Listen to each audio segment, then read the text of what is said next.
Right. Hey Nick, I'm getting started. I'll get started with the discussion in just a second. Just going to check on some things here. How has your day been? And by the way,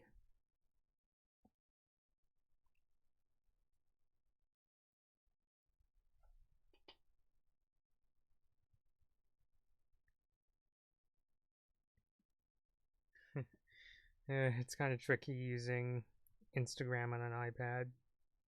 I really wish that it was an app for Apple Silicon Macs.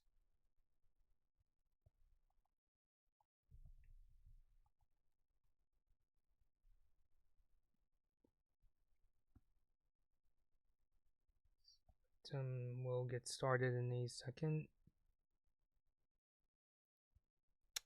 Notice that you said you could start whenever, so yeah.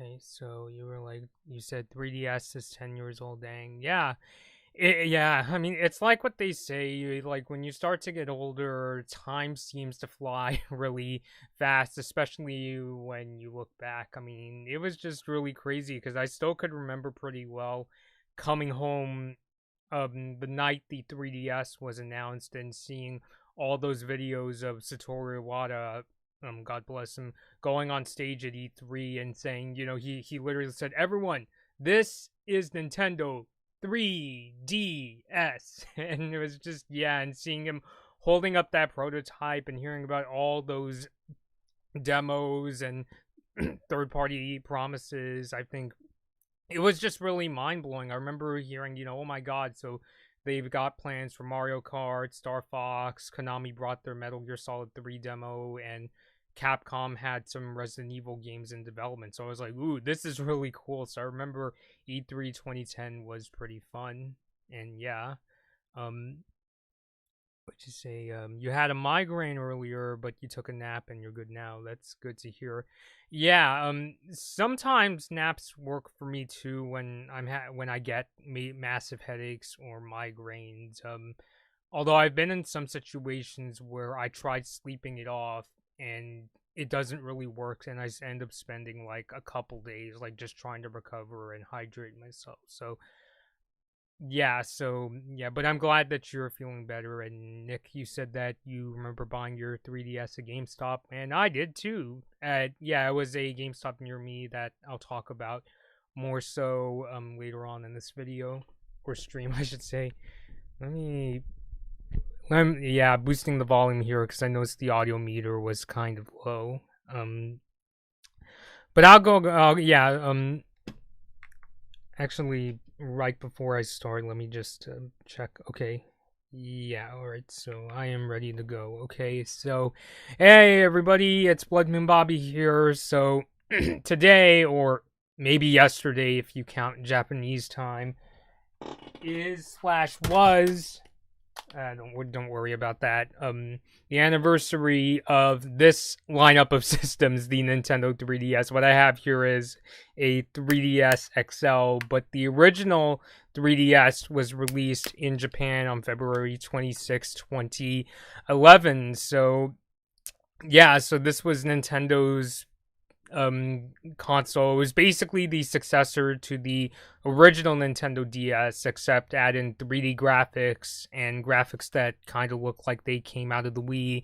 And there were some really amazing games, including Mario Kart 7, Super Smash Bros. For 3DS, Metal Gear Solid, Snake Eater 3D, Animal Crossing, New Leaf, Eve, and and we'll get into all that later on in the stream. So for tonight's stream, I'm going to be talking about the history of the 3DS, talking about its lifespan, and talking about the challenges the 3DS had when it first came out, because when it was first released, it would kind of had an uphill battle in terms of sales, but in the end, the 3DS did eventually sell really well.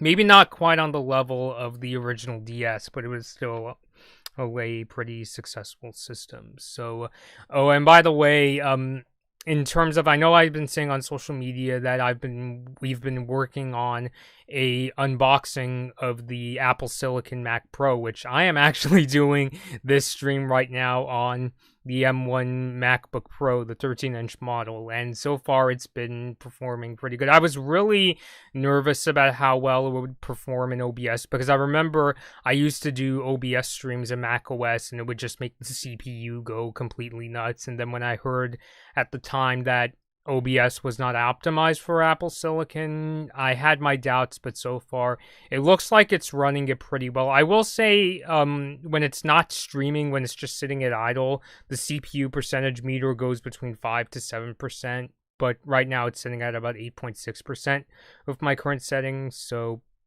it's been going really well. Hopefully, you're not hearing as much background noise, because something that I really like about this laptop is it's really quiet. I could barely hear the fans whirring. I mean, that's probably the part about this laptop that impresses me the most. I mean, it's great that it's really fast and smooth. It's great to work with. It has decent battery life, and I'm able to edit 4K videos and some After Effects projects on here. But so let me know if you think that the quality of the stream is pretty good, because I will be because trying out OBS is also part of testing out this MacBook Pro. So in a sense, I'm kind of working on two videos at once here. So I want to do a video benchmarking. It's not going to be a review, because I can't do a bunch of comprehensive things. Like I don't have access to do programming in Xcode or making music in Logic, but I might do a video explaining how well does it do with my workflow, like how well does it do with photo editing, video editing, and search engine optimization. But anyway, we're not here to talk about the MacBook Pro, but you should subscribe, because it's going to be a really epic unboxing and filled with Apple references. We're here to talk about the Nintendo 3DS. So, where exactly did the 3DS begin? I actually wanted to go back not just to the development of the 3DS. I wanted to go back into the development of stereoscopic 3D of Nintendo as a whole, which it always seemed, as Iwata himself put it, a constant constellation. And I think especially more so for Nintendo, like they were working on 3D with the Famicom Grand Prix 2 3D Hot Rally game, which utilized 3D with a peripheral that was only released in Japan. Probably one of the most infamous Nintendo experiments when it came to 3D was the Virtual Boy, the really infamous handheld portable system where all the games were in red and black, and it made your eyes hurt and that sort of thing. I really want to get a Virtual Boy one of these days, but because it's sold really poorly, it's really tough to find for a good price. I also heard it's a nightmare in terms of maintenance, but I really want to get one of those one day, if anything, just to see how awful the 3D on the Virtual Boy is. And even on the Nintendo GameCube, Nintendo was trying out a 3D version of Luigi's Mansion on a miniature display. It never made it to market, though, because of costs at the time. It would have been too expensive to sell in stores. So it always seemed like Nintendo, at least over the last couple decades, were like toying around with this idea of 3D in some sort of way. The explicit origins of the 3DS goes back to actually right before the launch of the original DS. The 3DS, the guy who was in charge of 3DS system design was a person named, I'm gonna butcher this, I apologize. It's Ryuji Umezu. I'm gonna just call the person Umezu in this stream. If you want to learn more about the development, I'll have links to some Iwata Asks articles down below in the description. But Umezu basically had this idea right just before the original DS launched. Not that it was going to be a 3D handheld, but basically this person wanted to make a Nintendo's next handheld have graphics that were on par with something like what you would see in a home console, and actually left some breathing room on the hardware just in case Nintendo really wanted to do something crazy, which ended up being glasses-free 3D, and so of course that was a very smart decision. The 3DS itself, actually the 3DS wasn't initially announced at E3 2010. It was actually first announced in March 2010 from a press release of Nintendo, and it really didn't give away too much. They basically just said that, hey, we're working on a handheld system that is capable of showing 3D, and we're going to show it at E3 at that year. And of course, at E3 2010, Nintendo, more specifically Satoru Iwata, got up on stage and introduced the world to a near final version of the 3DS prototype. The main difference of that prototype, at least from what I could see, is that on the prototype, on the final versions of the 3DS, the circle pad or the joystick was made of this kind of rubbery material, which is, kind of like a whitish color. Whereas on the prototype, the joystick, it looked like it was made of the same plastic as the handheld, and it shared the same color as the system. So if it was a blue prototype, you would see a blue circle pad, or if it was black, you would see a black circle pad. And I've seen images of, they also showed off like all sorts of other different colors, like purple and orange. Not at the presentation itself, but it looks like on the show floor they show different concept colors. And Iwata also announced that the system would have 2 3D cameras. It also had a single camera on the inside that I guess you could say was for taking selfies, but on the outside were 2 cameras for taking pictures in 3D. He also touted that the 3DS would have 3D video playback capability, and of course announced a whole bunch of games from a slew of third-party developers. I remember some of the games that were at least either shown off or had demos included Kid Icarus Uprising. There was a demo of Metal Gear Solid 3, a Mario Kart game, Star Fox 64, and I think that was when Resident Evil Revelations was announced. And on the topic of 3D, I remember at GDC 2011, Reggie Fils-Aimé, the now former head of Nintendo of America, announced that Netflix would be coming to the 3DS, which it did, and people would be able to download videos onto the system, which would end up being through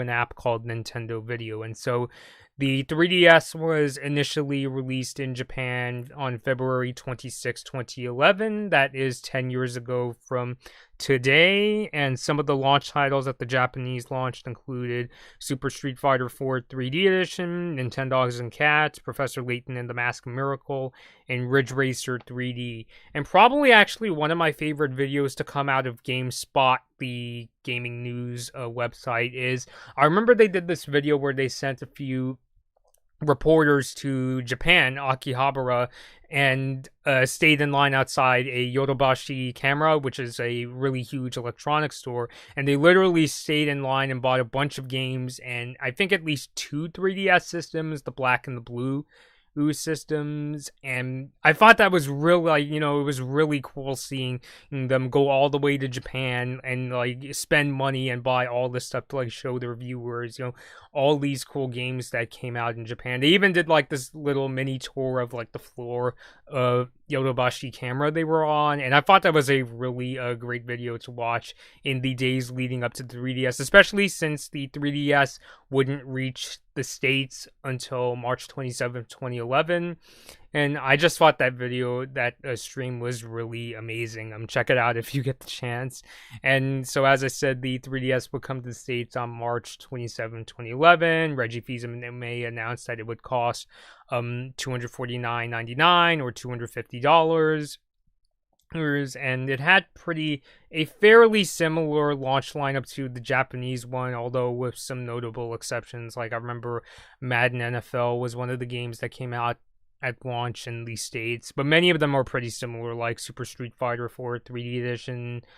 Actually, like I think a couple differences were that Steel Diver and Pilot Wings Resort made it to the American launch lineup, but and then there was also Ridge Racer 3D, Asphalt 3D, and others that I could name. So it came out March 27th, 2011. And when the 3DS first came out, it had a pretty uphill battle in terms of sales. Like Nintendo, it was selling at a rate slower than Nintendo expected it to. So what ended up happening was I think it was July 2011, Nintendo announced. I hope that bird just came passing by. That Nintendo announced that they were gonna do a price cut. And the reason why the 3DS wasn't selling well, I think it came down to a few factors, like the price was pretty expensive at launch, $250 in the States, for instance.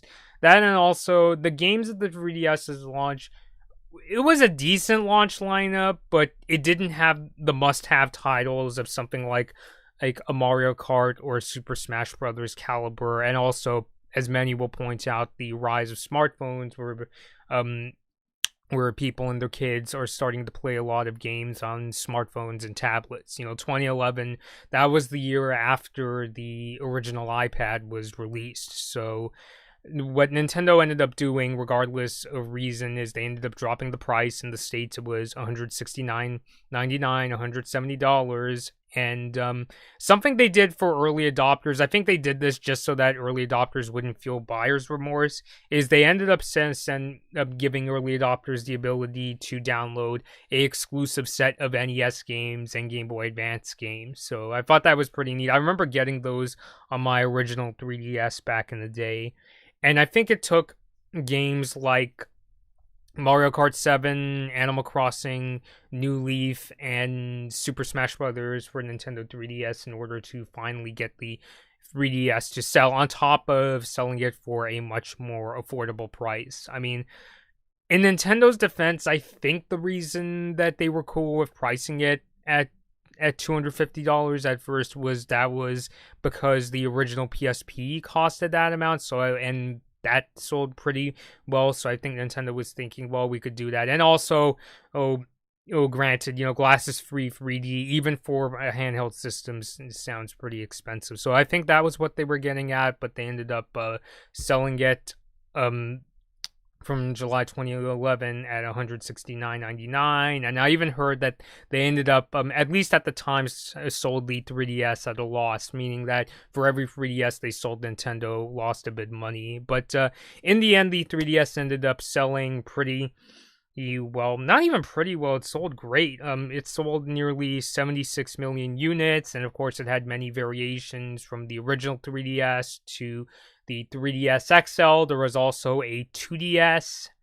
Nintendo would also release what they called a new 3DS. This happens to be our new 3DS XL, which I actually have two new 3DS XL systems. This was actually our first one. The reason you might have seen this in the background of our videos.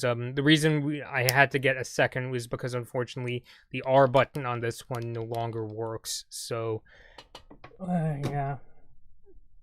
And basically the difference, the thing about the new 3DS XL was that, or the new 3DS just in general, as soon as the exposure on my camera stops blinking like it's a traffic light, was that the new 3DS systems had faster processing power, and they basically went from using a full-size SD card to putting the SD card inside of this plastic cover on the back.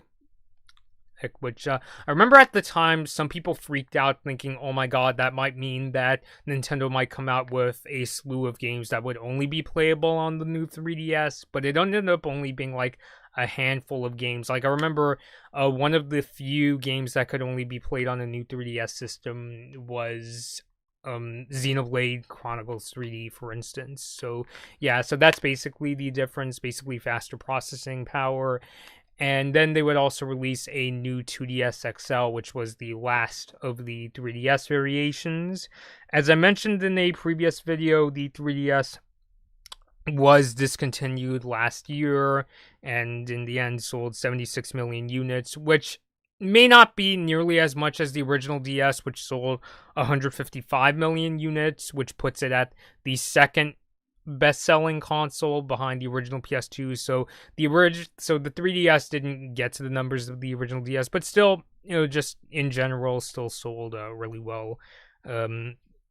So yeah, I'm gonna be looking at the chat. Anybody else, anyone watching, feel free to let me know in the chat. I really enjoy hanging out with you guys in the chat, especially during, let's just put it this way, during this really difficult time in the world. I really enjoy reading through the live chat whenever I do these anniversary videos. So Nick said the Nintendo video was an awesome app. Yeah, it was a pretty cool app. And the Nintendo Ambassador Program, which, yeah, the Ambassador Program, that's the program where Nintendo gave out NES and GBA games to early adopters of the 3DS. So I wanted to talk a bit about the launch, my personal launch experience, and maybe Nick, you could also explain more. So I believe the 3DS was the very first time I went out in the early morning in order to get a new console. In this case, I didn't go out at midnight. What I ended up doing was me and my dad, we pre-ordered a 3DS at a local GameStop, and on launch day, we went really early morning. We actually went to this McDonald's, which had a Walmart. I'm getting mixed up, excuse me. We went to a Walmart that had a McDonald's inside and got some breakfast there. I got some hotcakes and sausage. And we went down to the GameStop and stayed in this kind of short line. Like, there were several people there, but we were just basically there all lined up, getting ready to finally pick up our 3DSs. And they opened up, and I actually got the original black 3DS with a copy of Steel Diver, which I'll talk a bit about that game more so in a second. And I remember, yeah, I mean, admittedly, I'm one of those people that gets extremely chipper when it comes to the release of not just new systems, but any kind of new product, new iPhone, new MacBook. I mean, I remember just when I got the MacBook Pro that I'm streaming on, I really couldn't wait. I got it just before my workday was finished, and I was like, ooh, I can't wait. And so I ended up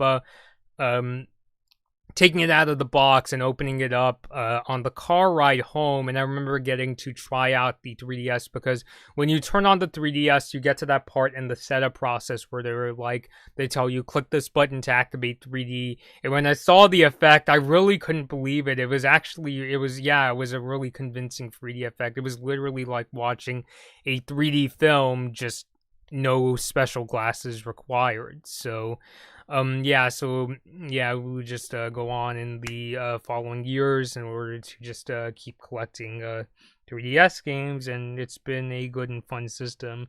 Before I actually get to the games, I wanted to talk about the extra features and even the mini games the 3DS came with, because I understand that, yes, Nintendo 3DS, Nintendo is always been mainly focused on the games, but I really like when they embrace more multimedia features on their systems.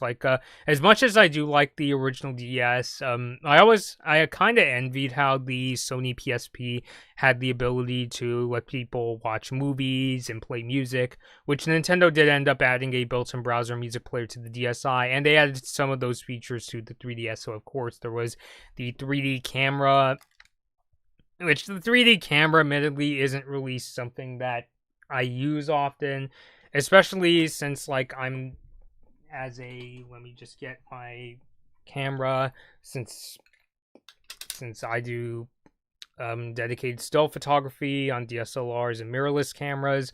I didn't use the 3D camera that much, maybe once in a while just to have fun, and it was a convincing 3D effect. It's just that the cameras themselves weren't in terms of image quality, weren't really an improvement from the DSi. They were still like VGA resolution, but it was still fun to play with every once in a while. I actually remember probably two of my fondest memories of using the 3D camera were to use that in order to create suits for Metal Gear Solid 3D, and there was also required for Spirit camera, which was the Fatal Frame spin-off that came to the 3DS, which I'll talk more about when we get to games. Another feature that I really liked something I really liked, and I even wished was on the Switch, was Nintendo 3DS Sound. It was the application that allowed people to do crazy things with voice recordings, and you could also listen to music. I remember I would take some of my favorite tunes on iTunes and convert them to AAC files and put them on an SD card and listen to them on the 3DS, and I really enjoy that. I kind of think Nintendo doesn't really do that anymore because, you know, we live in the age of music streaming where that's not really a requirement. And so I don't know, maybe they could put like something like Spotify or Apple Music someday. I apologize if you see the blinking. It's not my lights malfunctioning, it's just that my camera has really crummy auto exposure. Let me actually see if I could do something to get it to stop. So if flashing lights bother you, I apologize. It's just part of this, so weird. It's just part of the lighting setup I had. If somebody has a solution, you could let me know. I don't know, like, maybe I could, let me see if there is a way to turn off, maybe there's a way I could turn off, like, auto exposure on this webcam, because I know, it's gonna be really annoying if I can't.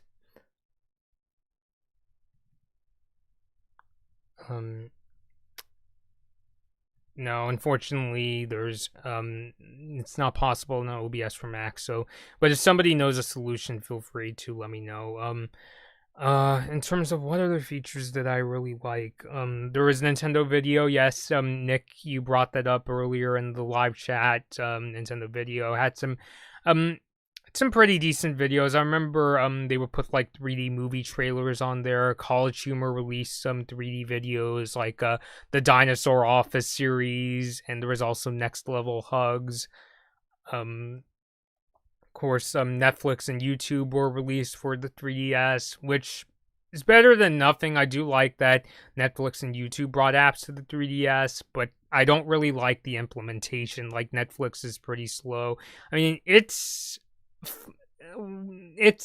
passable in that I could at least watch like an episode of Agretsuko on Netflix, but the interface is a lot slower than something like what's on my iPhone. And of course, there was also YouTube, which, again, better than nothing, but it was also a pretty slow experience. And there was also Street Pass. That's another feature I really wished the Switch had. Even though, yeah, the Switch isn't nearly as portable as the 3DS, I still really enjoyed Street Pass. I discovered that, especially if you go to conventions, like comic and anime conventions, you'll actually come across a lot of people with 3DSs. So I would often have my 3DS in my pocket or a bag, and I would be like walking around conventions, and I would pick up a lot of other people's Miis, and I would often get like Miis from all over the world. I mean, where's my 3DS? Let me just check. Like, I'll check my 3DS and see where have I gotten or came across people from different countries, because I know I've come across people from like people outside California and even some from Japan. I'm just checking. Where the heck is Street Pass? Oh, there. Nick said that Netflix on 3DS was pretty good when it launched, but it doesn't work properly now. It would be nice if they offered 3D movies. Like, one of my kind of hopes and dreams of the 3DS was I thought it would be possible to watch like James Cameron's Avatar on the 3DS, but as far as I know, that's not really an option. So I've come across people from, let's see, 16 states, the US Virgin Islands, Australia, Japan, Anguilla, I hope I pronounced that right, Mexico, and yeah. So it's still pretty awesome. You could come across people from all over the world, and to this day, I've come across 700 Mii's, both from Street Pass and also Spot Pass. Sometimes Nintendo would like send you Mii's of their employees. Like I remember, I think one of the Mii's that I've gotten was Shigeru Miyamoto when he made some kind of announcement. So maybe it would help if I like lowered my iPad so that it doesn't trigger the auto exposure of this webcam. What other features are there? It also came with some games like Face Raiders and AR games, which I remember playing around with, especially in the launch of the 3DS, and we would just sort of take like random pictures of people and weird objects for Face Raiders. And I remember playing like the dragon game in AR games where you're supposed to shoot the dragon in augmented reality, and you could also take pictures with Mii's using the AR Games app on 3DS, so I thought those were pretty neat to play around with. And now we get to basically the creme de la creme of really any Nintendo console, and that is the games, which I have a pile right over here. This is not every single game that I have for the 3DS. This is just more so the ones that I just brought on to talk about with.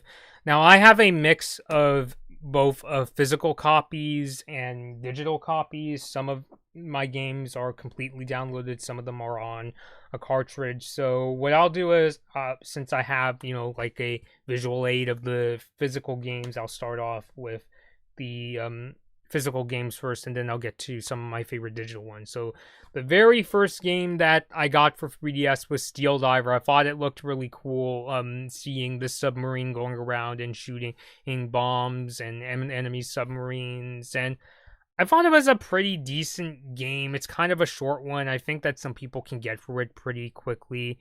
It is a little tricky though, which when you consider, because of physics, and when you consider, a submarine is slowly going through the water, it's almost like you have to kind of think ahead in terms of how far you want the submarine to go. So, like, if you want it to stop, you have to stop it, like, a little before you actually get to the point where you want to stop. It's not just gonna, like, completely grind to a halt. So you have to keep that in mind, especially if you don't want your submarine crashing into enemy creatures or submarines. But yeah, so it was a pretty decent launch title. The Periscope game was kind of fun, especially it's cool that like I'm sitting in a swivel chair and like how I could, like swing around the swivel chair. And there's this mode where you could play in first person perspective and shoot down enemy submarines, but and so, like, if you go in a swivel chair, you could, like, kind of swing around the chair and take them down. But, so, yeah, it was a pretty decent launch title. Another okay game, I'm probably going to save the best ones for later on, is Spirit Camera. This is the Fatal Frame spin-off that came to the 3DS. Basically, you use the 3DS's camera to look around in real life and shoot down these scary, like ghost-like enemies, which I always found really compelling about the Fatal Frame games. I really like the concept where you're basically going around. It's not that, like you're shooting them up like it's Resident Evil. It's you're walking around with this camera, and it's a thing where if you take a picture, it hurts the ghost like crazy. So like when they start creeping up on you, that's when you get the opportunity to take their pictures. So yeah, so it is a pretty decent game. I haven't played too much of the other Fatal Frame games myself, but I do like the concept of the series. And the next one, now we get to some of the really good stuff. Super Mario 3D World, really fun platformer. I really like how this game uses 3D effects and stages that really popped out. I don't know what else to say, just 8 worlds of really fun Mario platforming. What more can I say? It's much better than however I could describe it. So if you're into platforming games on the 3DS, it is an absolute must to get. This game is kind of divisive. Samurai Warriors Chronicles, I mentioned Samurai Warriors 5 in a video recently, which, by the way, Samurai Warriors 5 comes out on July 27th. I know not everybody gets into Samurai Warriors because they're often criticized as just repetitive button mashers, and yeah, that, and also the story itself could get kind of repetitive too, and the characters' dialogue is very like cliched. But I don't know. I still like the Samurai Warriors games, and just that I still like this idea of playing as a character that goes around and like slashes up like 10 to 15 people at once. Something that made Chronicles unique compared to a lot of other Samurai and Dynasty Warriors games is that you could actually switch between 4 characters per level. So that's something that I really enjoyed. There's not as many enemies on screen, and the 3D effect is kind of subpar. I imagine they couldn't have as many enemies as like the home console versions because the 3DS is more limited horsepower. But I would still say it's pretty decent. I've beaten the game a couple of times. And speaking of games that I've beaten multiple times, this is probably my favorite 3DS game, the port of Metal Gear Solid 3 Snake Eater, which, yeah, in comparison to the home console versions, the frame rate is not like super smooth, but I still think that in terms of portable form, this game was still really well adapted to the 3DS. I've played this version quite a bit. It's what got me into the Metal Gear Solid series, and I played the 3DS version like way too many times to count. I just had a bunch of fun with this. If you've played like the HD collection or Vita versions of MGS3, it's going to be a little laggy, but if you're into the 3DS and you're looking for a stealth action game, I would recommend it. Ace Combat Assault Horizon Legacy, my very first Ace Combat game. I remember the year this game came out, I really, really wanted it for Christmas, and I got it. It's basically, Ace Combat. You're going around this aircraft where you're just shooting down enemy planes and that sort of thing. Really fun game. If you're really into Ace Combat, I really enjoyed this game. To the point where it honestly, I get a bit of a rude awakening when playing other Ace Combat games, especially with dodging enemy fire can be really tough for me. Like, I still kind of struggle with that in Ace Combat because I'm so used to the system that's in Ace Combat Assault Horizon Legacy. So I'm still trying to figure that out, but I've beaten this game once. I actually am trying again to beat this, and since it's been a long time since I played it in full, I've been kind of struggling with it, but hopefully I'm able to beat it. I still really enjoy this game, though. It's still one of my favorite games to play on 3DS. And now we get to the digital games. Anyone watching, if you would like to tell me what are some of your favorite 3DS titles, could let us know in the chat, and I'll be sure to shout them out. Let's see here.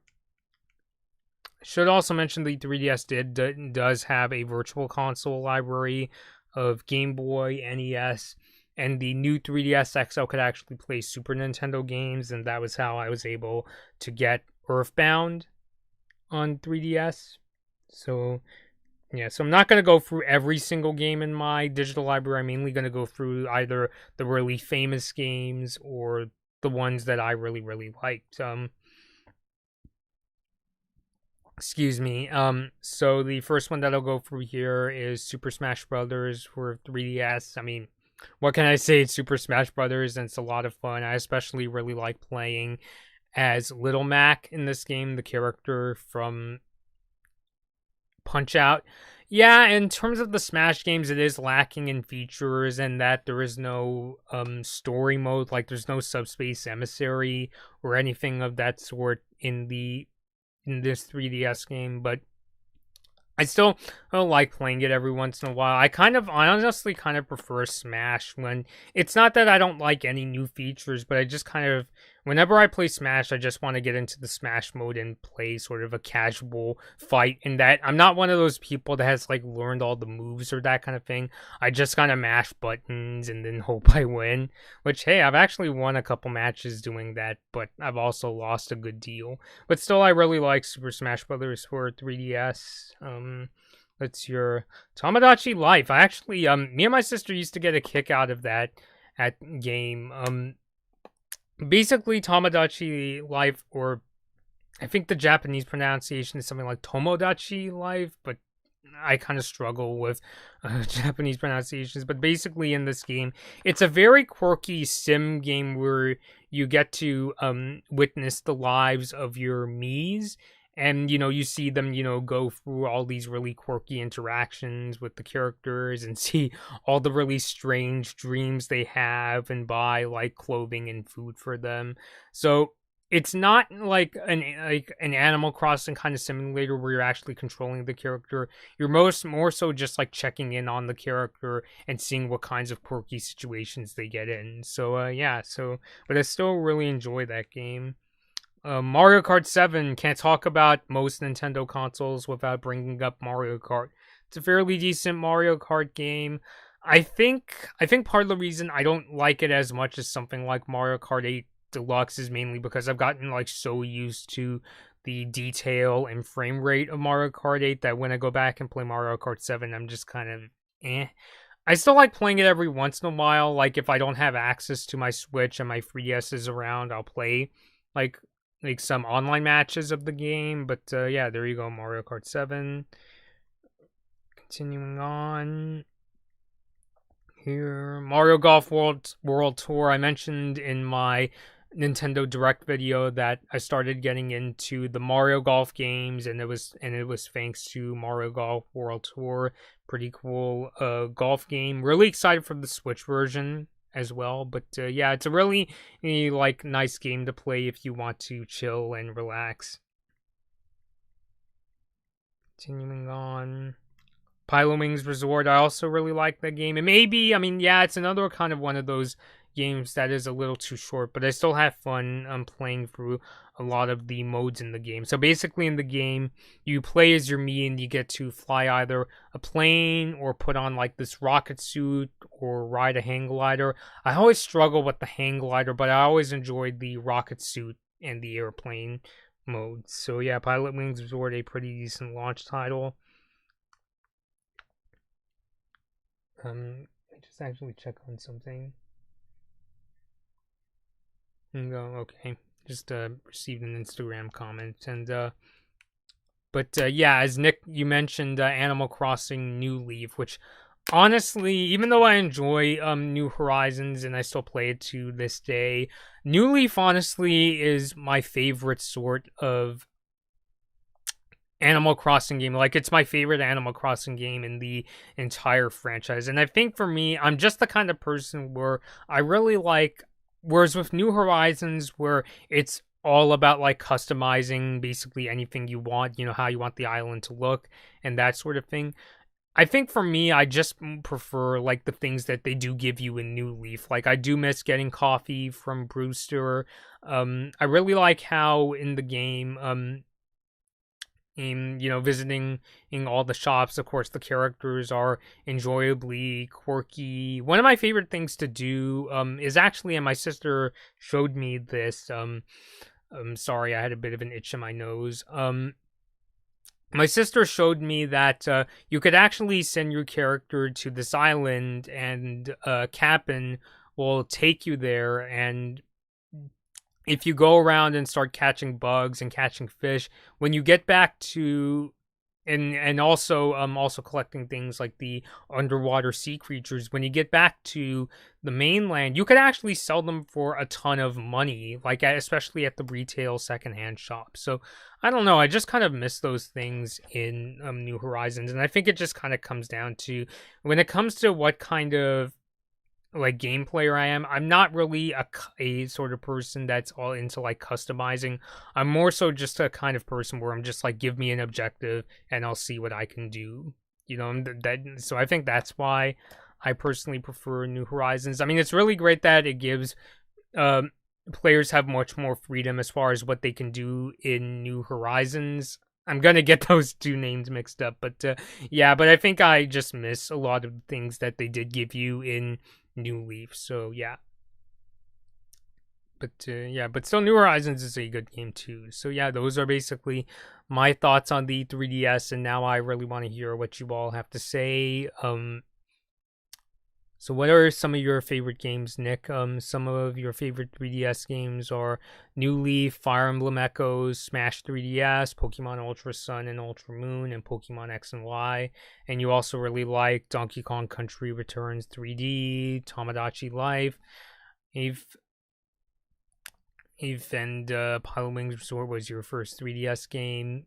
I didn't actually play Pokemon Ultra Sun, although my sis tells me she thought the story was really emotional, so holy cow. I should buy Mario Kart 7 again. I was a dummy and traded it into GameStop. I mean, yeah, I think that you should play Mario Kart 7 again. What did you trade it in? Were you trying to get like another game or another console? And you said that Pilot Wings Resort was your first 3DS game.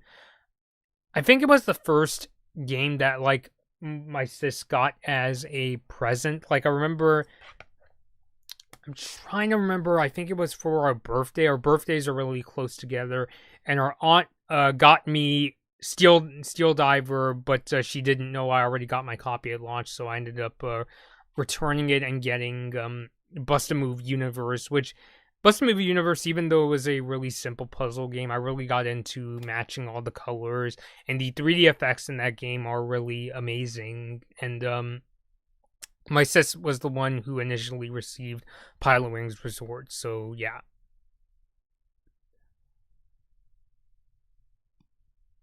And good news for, I'm actually going to double check. I think the 3DS's eShop is still open for business, so I'll just check to see. Hello there, Twist1441. How you doing? Battled so much on the Pokemon 3DS games. Did you get to play them all? And also, did you hear about the announcement of the new Pokemon games today? I heard about Pokemon Brilliant Diamond, and I think it was called Shining Pearl, and they're both coming to the Switch. Nintendogs plus Cats games were also good as well.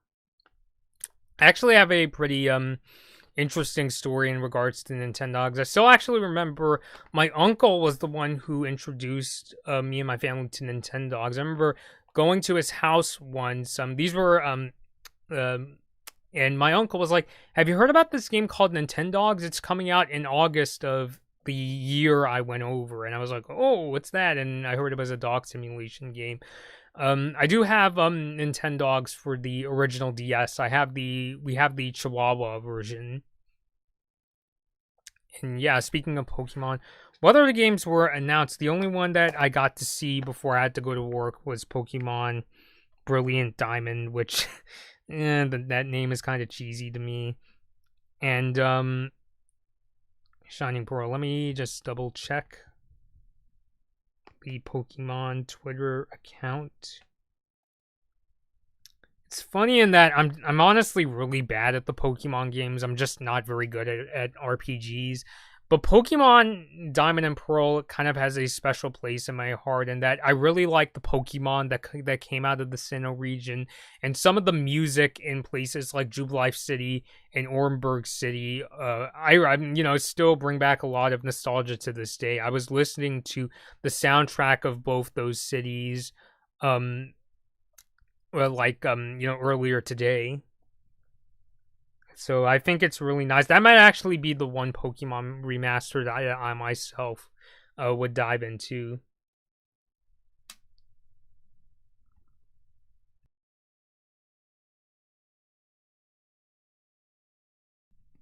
Excuse me, had a bit of a sneeze. And Twist, you said, "I'm cautiously optimistic for the new Pokemon games. Just hope they have the stuff from Platinum." What do you mean by the stuff from Platinum?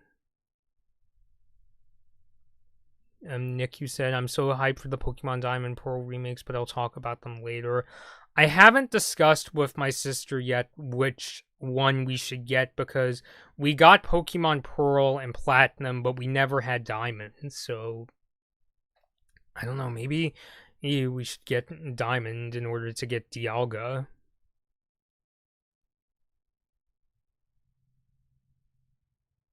You know, I figured I'd just unleash my sort of fan story mind. I kind of had this idea of like Tom Nook buying this fictional car company in Sinnoh and coming up with an electric car brand called Palkia, which would be used to compete with like Teslas and that sort of thing.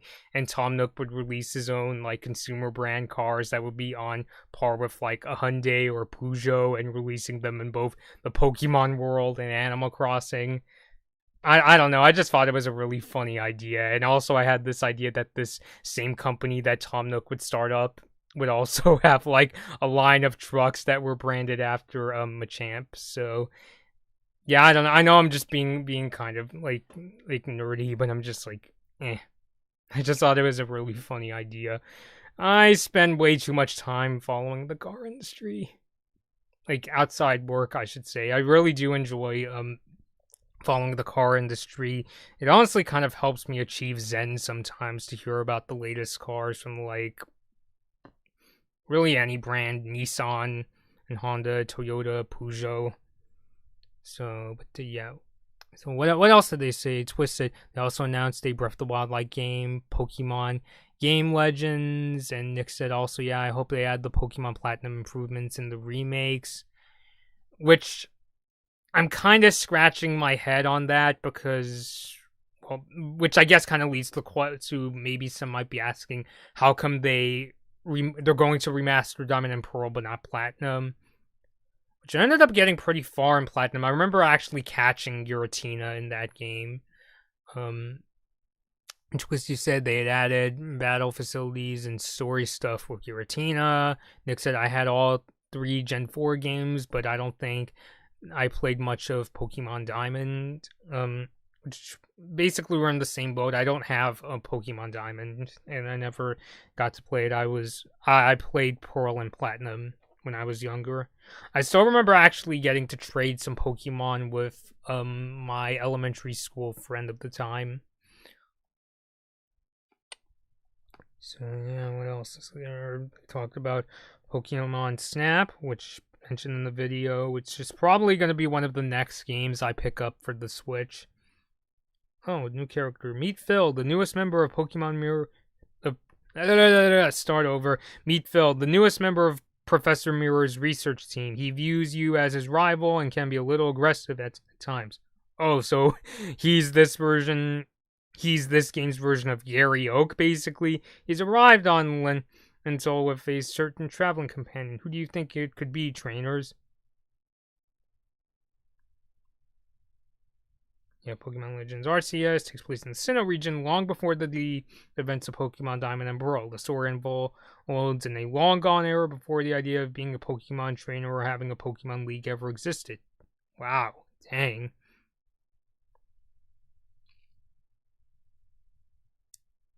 And yup. Yeah, I kind of this put a smile on my face when the tweet announcing Pokemon Brilliant Diamond and Shining Pearl, well, it says, if Sinnoh is your favorite region, your time has come. To which I'm just like, so my time has come because I still really like the Sinnoh region. But yeah, I just remember sucking really bad at like Pokemon Pro. I remember I got to the second gym in I was I was such a yeah, I could get pretty pissed off when I was a kid. I remember I got to the second gym in Pokemon Pearl, and I remember getting so mad that I lost. Like, I remember just, like, starting to come up with conspiracy theories or trying to think that, like, a lot of people must have been angry. Which, I'm sure there's people who genuinely, just needed more practice, and me, I was just being really, I didn't really consider strategy when I was a kid, which I try to do whenever I play Pokemon now, especially although I imagine if we get Pokemon either Brilliant Diamond or Shining Pearl, my sis may still have to like help me out with a few things, because she's the one who can beat Pokemon games and is so much better at like RPG games, or not that Pokemon is like Dark Souls level of difficult, but basically like she's the one and who could, you know, beat difficult games. I was more sort of the one who followed the gaming industry. And Nick said the second gym was fairly hard, TBH. Okay, so I wasn't the only one who thought it was difficult.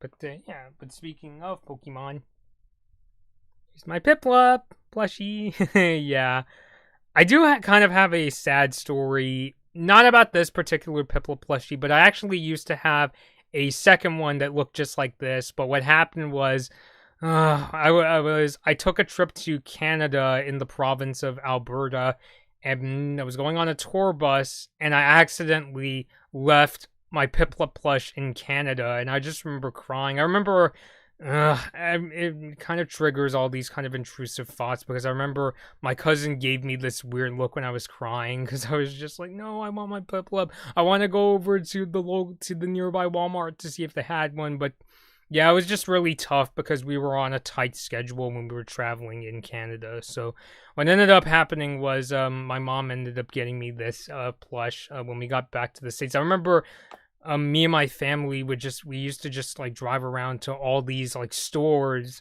in the States in order to find one. But we ended up getting one at this, I think it was like a store that sold like anime and video game merchandise in the LA area. So yes, but I'm glad that I was able to get this replacement. So yeah, I mean, I would even go as far as to say like Piplup is my favorite Pokemon, and that like I'm not the kind of person that's like wowed by like, you know, the coolest looking Pokemon or the most badass Pokemon or that sort of thing. Like, I think for me, I just kind of like Piplup's like, you know, really kind of proud personality, and that it always feels like that this Pokemon is always trying to prove itself. Oh, and I also really like the fact that like he may not be like the toughest looking Pokemon, but it certainly can fight its battles. So yeah, so that's that's just my like sum up of why I really like Piplup.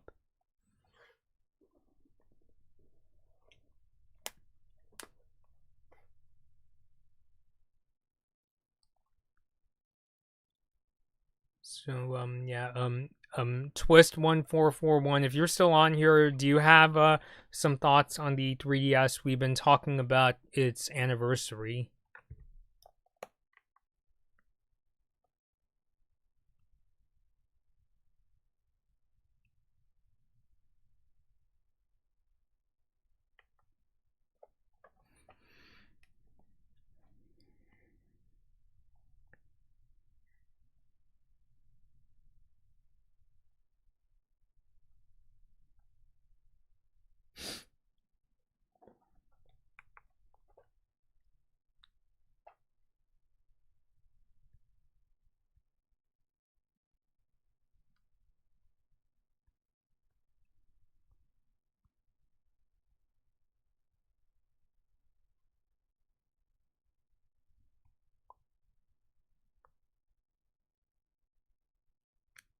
Yeah, I'm going through Instagram, and I just came across a post talking about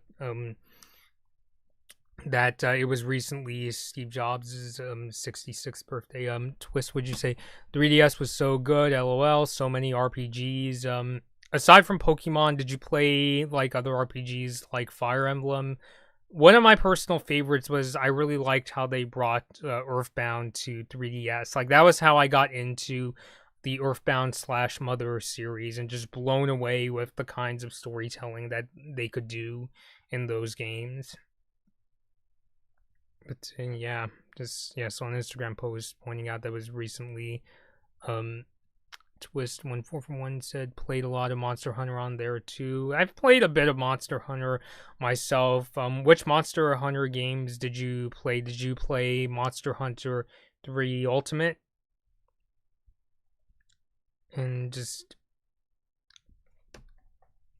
it would be nice if Jobs got to live to see the Apple Silicon transition, because I still kind of think, this is speculation, but I still kind of have a feeling that like maybe he was hoping that in the future Macs would be able to run on Apple's own design chips, since like he was still around when the iPhone 4 and even the 4S were released. The original iPad also had an Apple design chip. So, but yeah, I've been just really impressed with this MacBook Pro so far. I mean, I'm even just surprised like how like I can't hear the fan. I mean, I don't know if like, yeah, it's just amazing to me how quiet it is. It almost runs like it's a fanless computer. Or so yeah, so hopefully it'll continue still being great as I do more testing, because so far it's been doing pretty well with OBS. Like I said, the only Monster Hunter game I played is the new Monster Hunter Rise demo. Twisted, I had 3 Ultimate with the Circle Pad Pro. I had a Circle Pad Pro for the original 3DS, but I can't find it. I was hoping that accessory would be like something you could put in your pocket, but it actually makes the 3DS quite thick. It becomes almost like a classic controller Pro for the Wii, just in terms of how thick it is. But I remember using that accessory especially for Metal Gear Solid 3D, because if you don't use the circle pad, you could still play it. They make you use like the buttons to control the camera, and I was just like, I'm not all about that. But luckily with this new 3DS XL, because it has the C stick, which I kind of wish they would just put like a second circle pad, but at the same time I do like how it is a pretty responsive controller in that you don't have to move it much to get it to work. And it does add the 2 shoulder buttons, ZL and ZR, which is okay. I mean, but yeah. I was gonna say something else. Oh yeah, something else I want to say about Metal Gear Solid 3.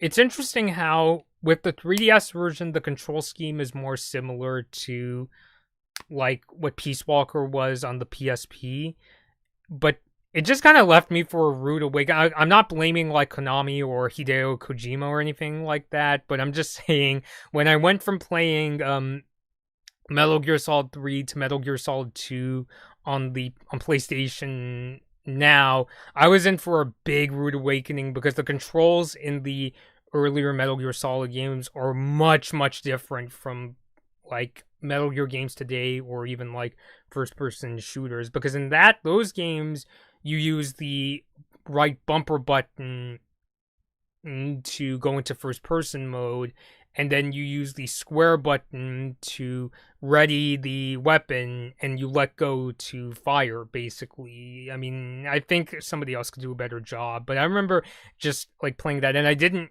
know that the controls were really different. I remember just getting like, it was all like, to me it was almost like learning a new language, like playing those games. But I've gotten used to it. I've started playing. Like I'm such a fan of MGS3 that I played on both PlayStation Now, and I also have the Vita version, which the Vita version I also really like. Of course, Vita was basically seen as the competitor to the 3DS. I think my Vita is in this room.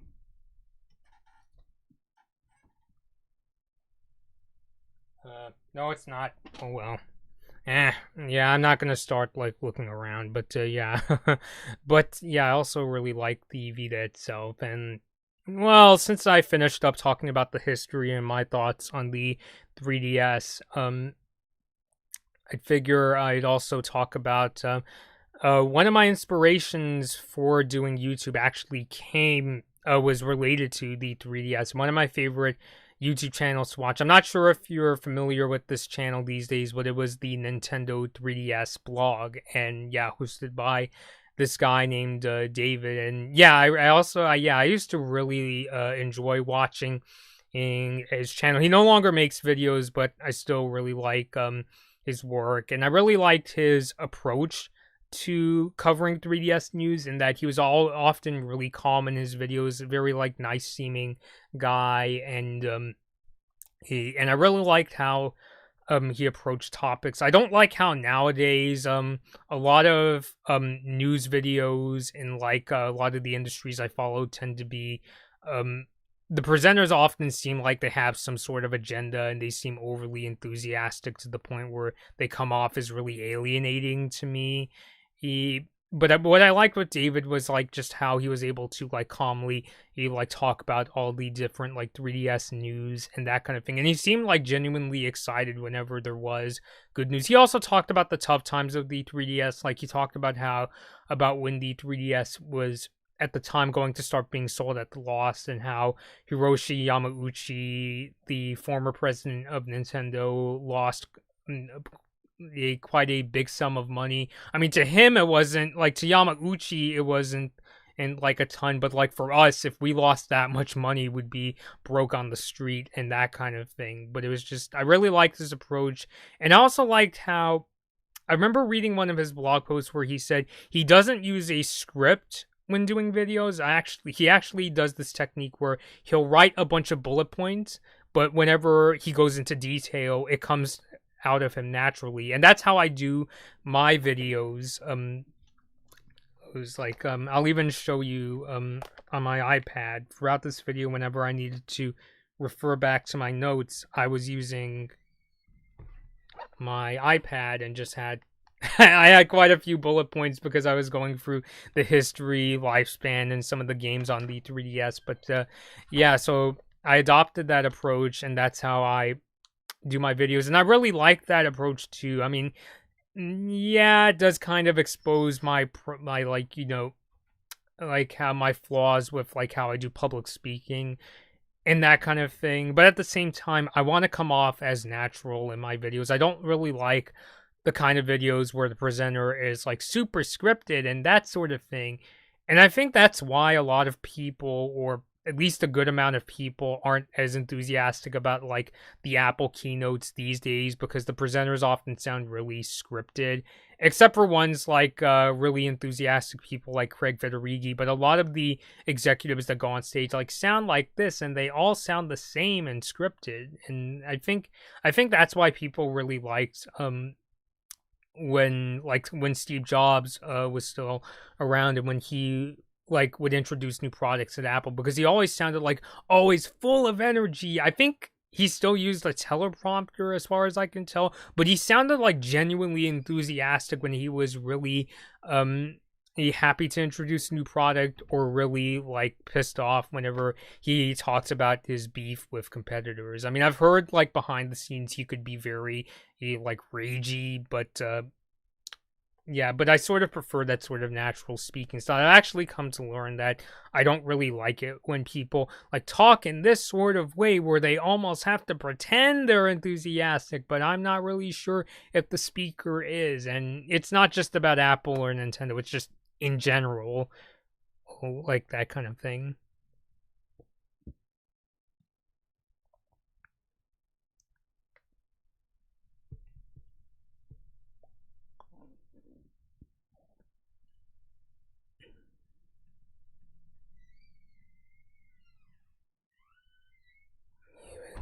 Just checking.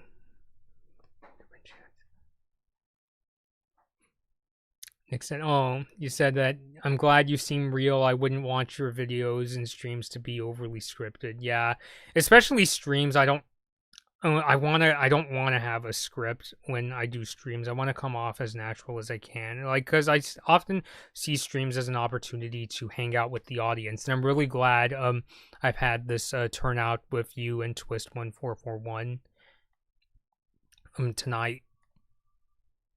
But yeah, that's why I don't use a script in my videos. And also, if I did use a script, first of all, I'll be the first to admit I'm not exactly the greatest writer in the world, so I would probably get so flustered and paranoid about making like grammar errors and having to rewrite things. And also, one benefit I like from going with the bullet point approach is that if I get a new idea as I'm filming, I could just jump into that without having to stop filming. So it's like, you might have noticed in some of my videos, I'll oftentimes have parts where I'm like, I just thought of this, and usually I legitimately just thought of like a different perspective or a different viewpoint as I'm filming. So, but I think, yeah, that's what I think a lot of people the sort of speakers a lot of people like. These are the ones that come off like natural, where you could tell if they're enthusiastic, that it's genuine, not the super scripted, it sounds like they work at the corporation sort of voice.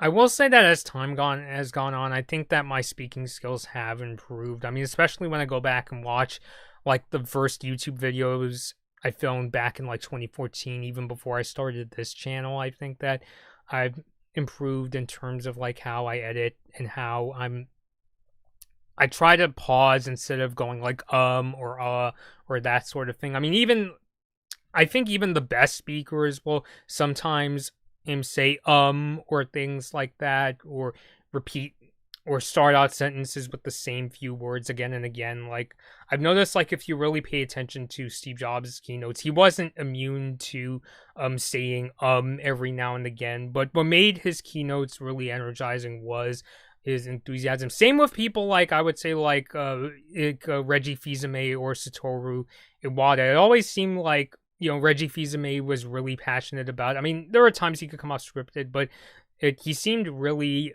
enthusiastic. Like, I still remember seeing him get on stage and talk about, like, just before Nintendo unveiled the 3DS at E3 2010, he was like, 3D is going to be rather expensive, and those glasses aren't really cool.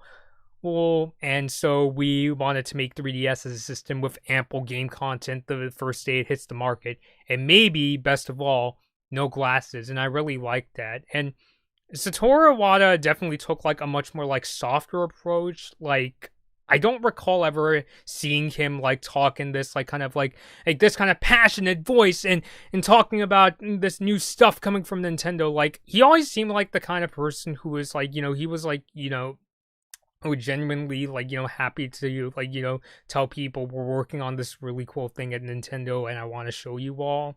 And he seemed like a really friendly person, so I also really like that approach as well.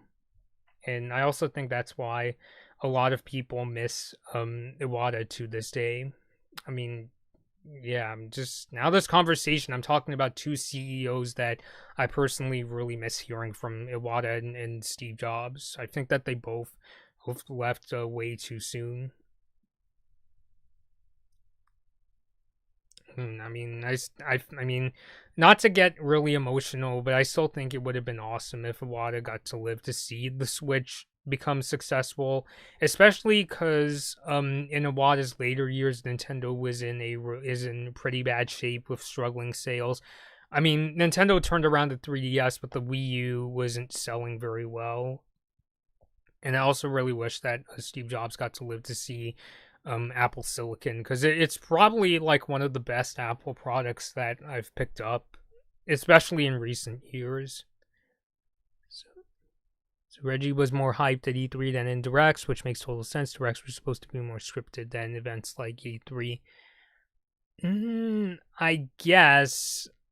Although I guess one could say part of it is because since the Directs are or filmed in advance, that they kind of have to go off a script, and that if they trip up or accidentally say something weird, they could always just cut it out in editing.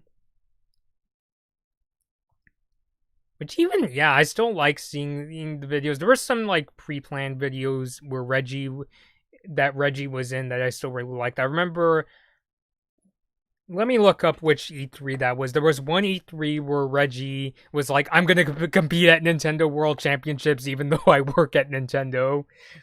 And I really like this whole thing where he's like, you know, getting in shape, and then it's like, nah.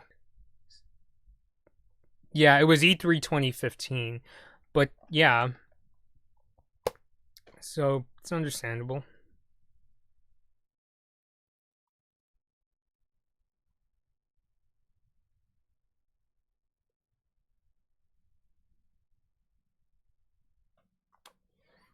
I guess another thing that I could say is I said I was gonna do this earlier. Oh yeah, so yeah, the 3DS eShop is still open, and you can go there and download games. I know that YouTube has been discontinued, but you could still download 3DS games. I've heard that some games have been, although I'm not sure if that's for the Wii U. Forget what I said about that, but let me check. I'm not sure about DSiWare games, if they're still available. Because I think they've gotten rid of some DSiWare games. Like, I can't find the Asphalt game for... Asphalt 3D is still there, but not the one for DSiWare. There's still DSiWare games, so that's good.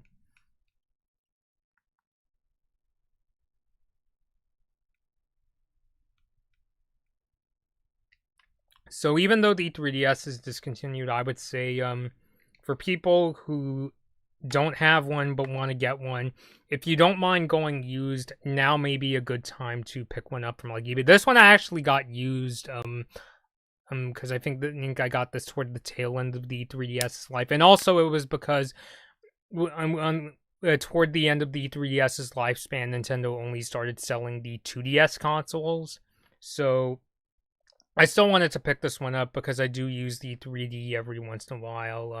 Let me know in the chat if you use the 3D effect. I know that there's some who are not really crazy about it, and it's technically not required to play the games. Like, that's why they released a 2DS, but I still think it looked great in some games like Super Smash Bros. 3DS or Super Monkey Ball 3D, Mario Kart 7, or especially Super Mario 3D Land. I think Mario 3D Land was like a really good mix of great gameplay and great 3D effects.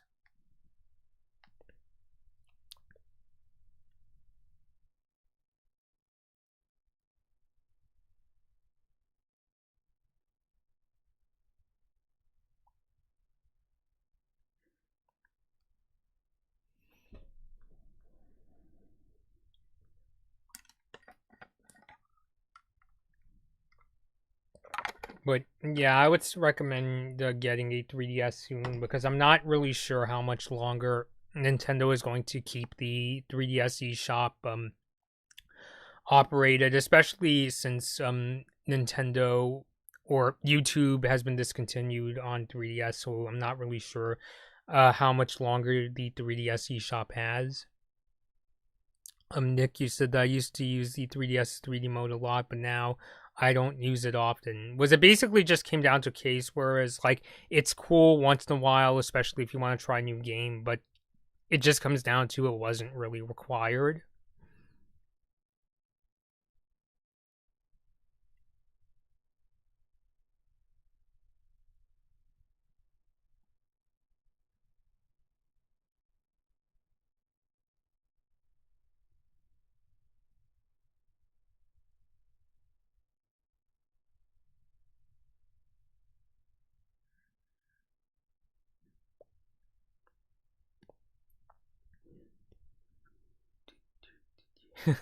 As I'm talking, the theme for Orenburg City is stuck in my head. Really wished I could play it, but I don't want the stream to get copy striked.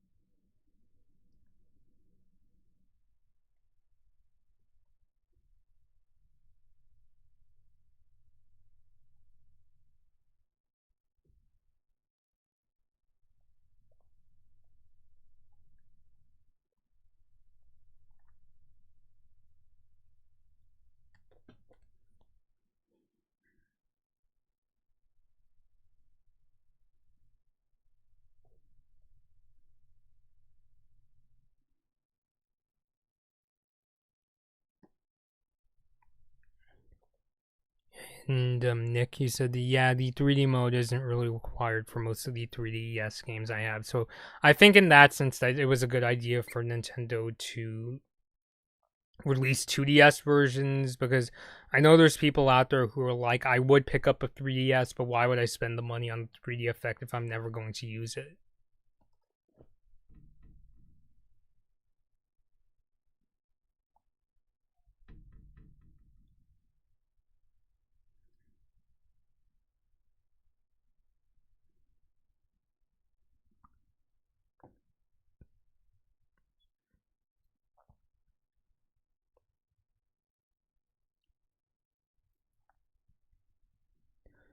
So I think I'll keep the stream going for 10 more minutes.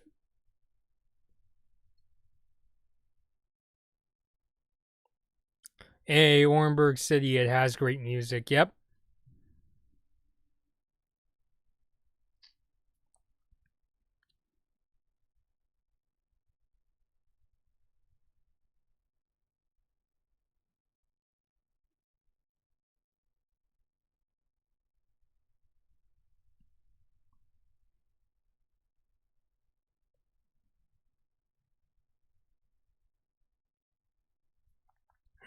May as well talk about some future videos that I'm working on. So I think so yeah, there's a bunch of potential topics for videos coming out. Well, I'll look at the conversation. Would you say, Nick? At this point, I'd say buy a 2DS XL if you don't care about the 3D feature. Yeah.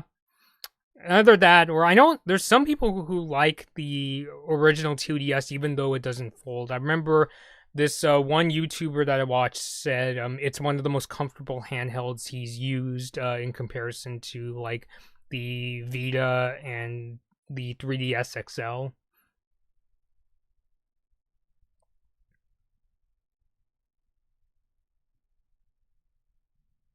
Yeah, so yeah, I'd say just be careful buying consoles used. I personally don't mind. Basically, I'm just the sort of person where as long as it works, I'll hold on to it. But always check like eBay descriptions to be sure if it is in really good shape. Because I remember when I got that Vita, even though it's in good shape and all the buttons work, it has this problem where if the screen turns completely dark, like during a load screen, you can see like blotchy parts on the screen, especially if you play the system at night or in the dark. So always just have to be really careful.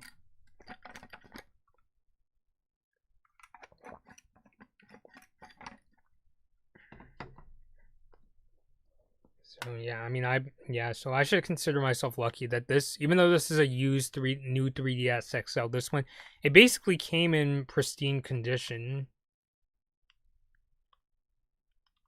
Yeah. Yeah, I also really liked how the seller put a screen protector on this one. So one of the nice perks of buying used is that you don't have to shell out extra money if it does come with a screen protector.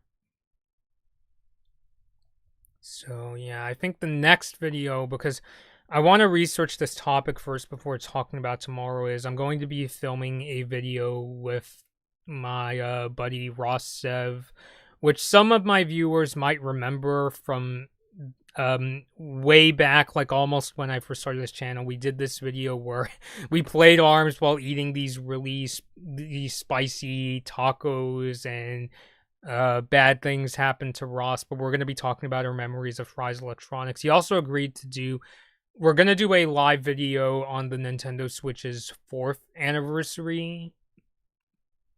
So I'm looking forward to doing that. I remember both of us were in college back when the Switch was first coming out, and we were both really excited. I even remember filming like this interview video. I want to see if I could find the video. Maybe I could re-upload it to my main channel. I think that would be really nice, or at least bring it back from just being privated. Because that video came out right before I turned the channel into what it is today under the Blood Moon Bobby name.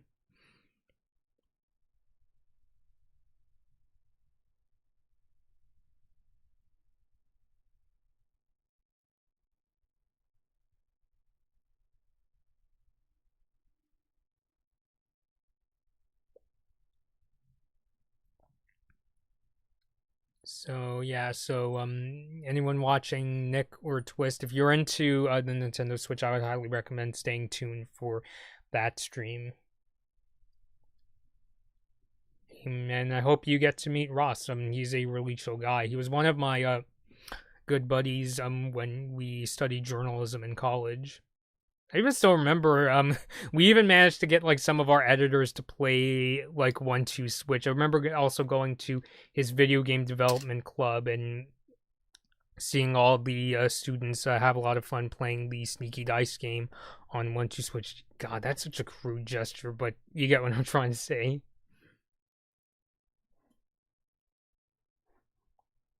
But yeah, just in terms of like topics that I cover, like in like the animation and entertainment industries, there's the Tom and Jerry movie. The second season of Close Enough came out. I'm really jealous over a certain YouTuber who got to watch it. I'm just too busy and tired from work to watch it all at once. But I'm thinking of doing a stream where I do a review of the episodes as well.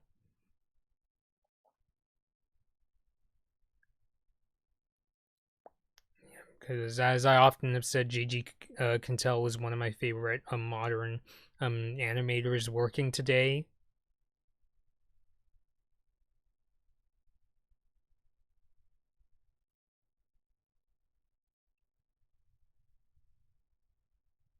Nick, you said I don't know him from your videos, but he seems like a chill guy. Yeah, yeah, yeah, great guy, a fan of the Nintendo Switch, and I remember he also used to do movie reviews, back when he worked at the college paper. So maybe one of these days we'll do a movie review as well. I always wanted to do one with him. I know we did one with Crazy Rich Asians with my other friend Steven. I remember in the review I called it Three Asian Dudes Review Crazy Rich Asians, but yeah. Yes, the Tom and Jerry movie and Close Enough has a second season. I'll have to watch it. Yeah, the second season is now available on HBO Max. In fact, both the Tom and Jerry movie and Close Enough are on HBO Max, which I'm still gonna come in with an open mind because I don't like going in the movies thinking, oh, this is gonna be so bad. But I still kind of have like some skepticism following the trailer. If you're excited though for the Tom and Jerry movie, more power to you. I hope you have fun watching it because when I do these reviews, I do these reviews mostly just so I have a place to talk about my thoughts on a movie. It's not to I don't like it when YouTubers are like, oh, like, come on, you gotta believe me, and da da da da da, or like guilt tripping their viewers or like bashing a movie. Like, the way I kind of just approach criticism, I mean, I haven't seen the Tom and Jerry movie yet, but if it's a movie that I don't really like the Mulan remake, I just take the approach of I say my piece and that's it. I don't want to spend all day on Twitter just like, bashing like franchises I don't like. I just kind of say my piece and that's it. Because I want to save my energy for streams like this where I can talk about the good times but also discuss the more the struggles of systems like the 3DS, Vita, or Wii U objectively.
So I think I'll keep the stream going for a few more minutes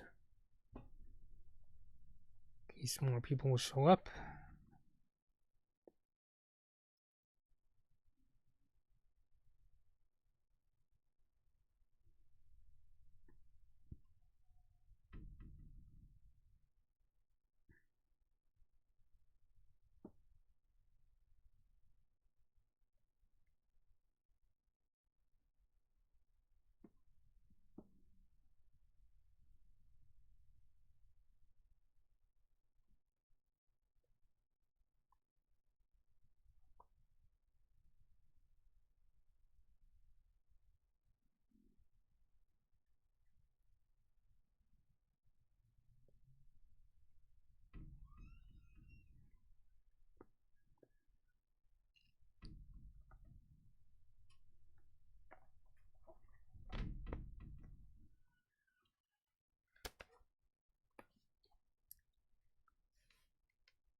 So yeah, I'm good. So I'm just gonna have to see how much I can watch.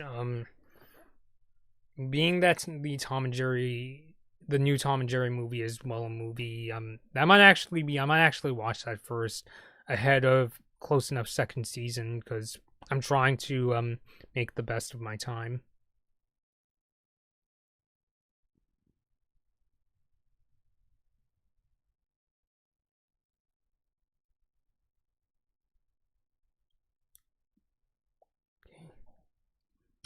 Nick asked him, I have one last question for you. What's your most played 3DS game?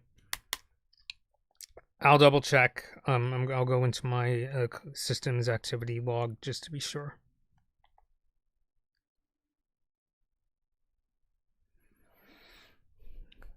Yours is probably Animal Crossing New Leaf, which is cool. Yeah, I want to double check just to be sure, or because I might even be surprised myself.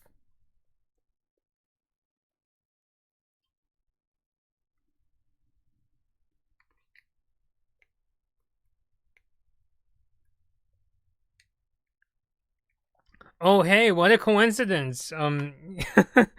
Oh my god, Animal Crossing New Leaf. Yeah, it was also the game that I've played the most of as well. Yeah, just spending time expanding my house, collecting all those sea creatures to sell and getting coffee and serving it to the townspeople. Yeah. Second most is actually Tomodachi Life.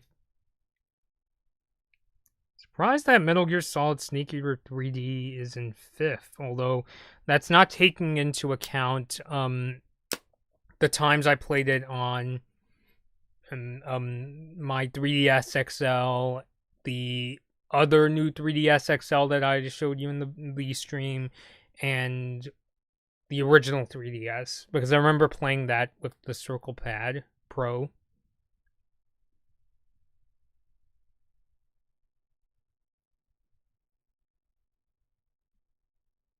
But yeah, I guess that's kind of nice about when it comes to the Animal Crossing game, where it's not about completing a whole big story like it's Metal Gear Solid or a 3D Mario game.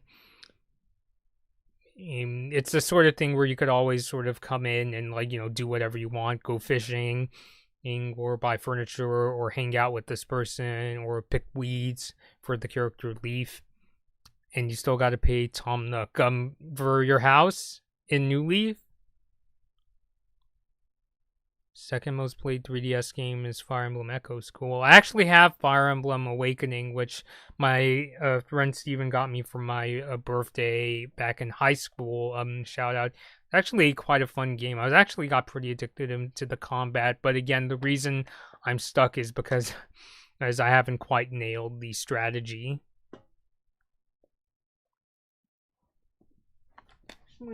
Want to give one more shout out to a game. I'll do this one last shout out and then I think I have to head out. And that is this one. I have the cartridge, but I don't have a box for it because I bought this used, and that was, let's see if I can get Ridge Racer 3D, which is a really nice game. I've actually gotten back into playing the Ridge Racer games, and I really liked playing both Ridge Racer 3D and Ridge Racer Vita. The Vita ones, no, not Ridge Racer Vita. I don't like Ridge Racer Vita. I meant Ridge Racer PSP, but I've been playing Ridge Racer PSP on my Vita, so I get the two confused. But still, Ridge Racer 3D is a really fun game. The 3D effect in that one is actually surprisingly lacking compared to Asphalt 3D, which overall Asphalt 3D is kind of crappy because it's a very sluggish game. Whereas Ridge Racer 3D is, really fast and fun. It's really fun to do the drifts in that game. And yeah, I really just enjoy that. And Nick said, yeah, I gotta pay back my house debt.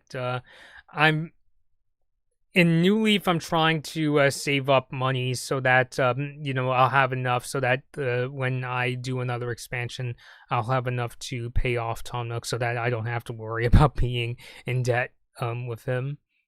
And Ridge Racer 3D. Were you also a fan of Ridge Racer 3D, Nick?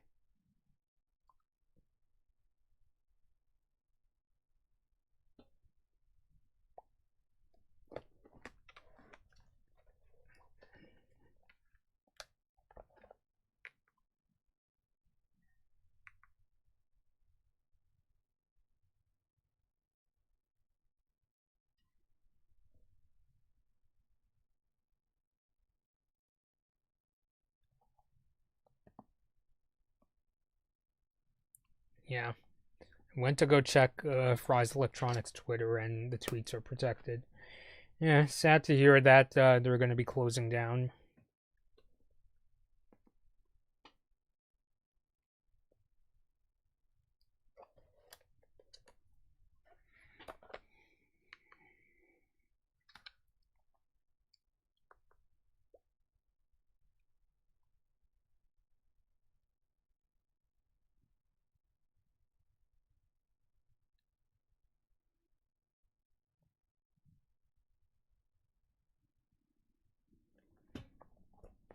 That's cool.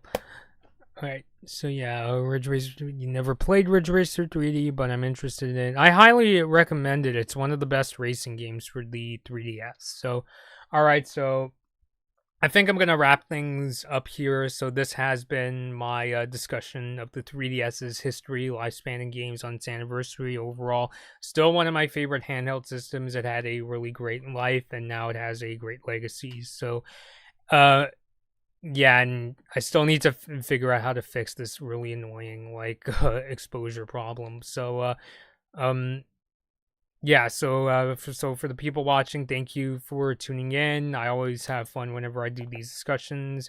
I always do them live because I want to hear your feedback whenever I do these videos, just so I'm not just a talking head showing 3DS games. So if you're watching this after the video has been posted, first of all, I apologize for the stupid blinking exposure. But let me know your thoughts down below on your thoughts on the 3DS and your own favorite games. And yeah, see you later, Nick. It's been good seeing you.